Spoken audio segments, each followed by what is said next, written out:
All right, so for the last bit of code here, I now have bullet because I've declared the variable bullet. So now I can start using bullet into a bullet period type of situation. So anytime that you declare those, same with like, you notice game object period find, gun spawn. Okay, now that I found it, I can use gun spawn period if I wanted to. If I declared it into a variable like this. So I could say variable bullet equals game object find gun spawn, and then I could just use gun spawn.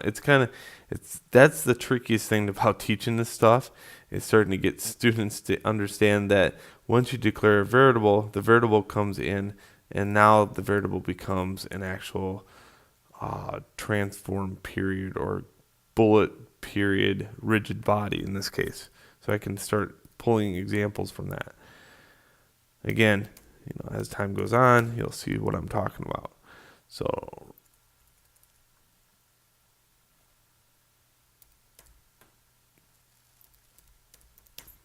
rigid body, and what I want to do with this rigid body is add some force to it.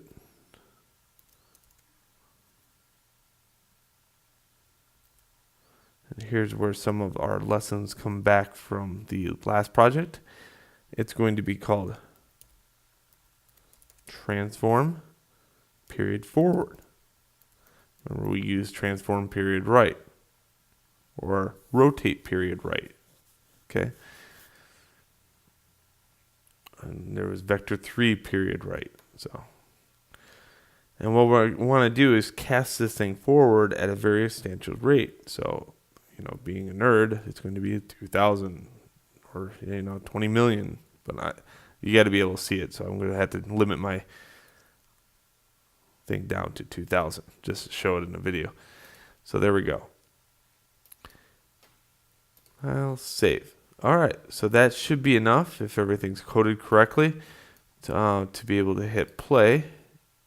And I hit the mouse, and all of a sudden I see these spheres magically appear, but they don't have enough oomph to go anywhere, and certainly I can't aim the gun anywhere. So what happens now?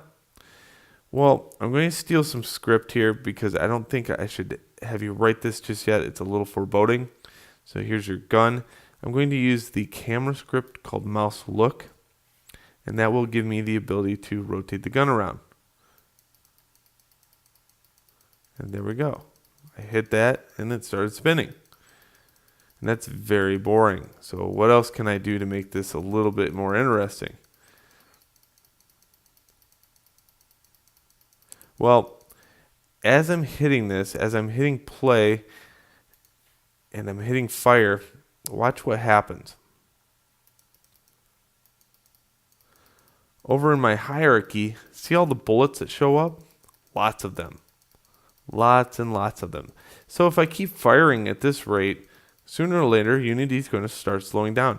And now you can start seeing that some of these actual rotations are slowing down a little bit, because there's getting more and more objects in the scene. All right, so now we have to conquer that. How do we get, so when an object hits another object, it now goes away. I want to also set up my scene before I do that with a cube. And this cube just sits in the background of everything and captures bullets.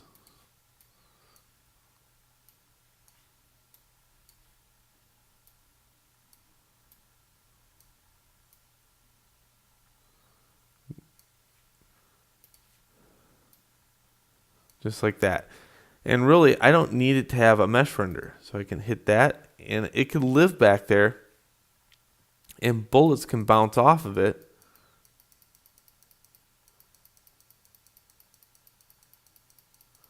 As you can see right there, bullets are bouncing in the top view. So that way, when I hit that thing, the bullets now disappear. And that's going to happen in the next part of the script in the next video.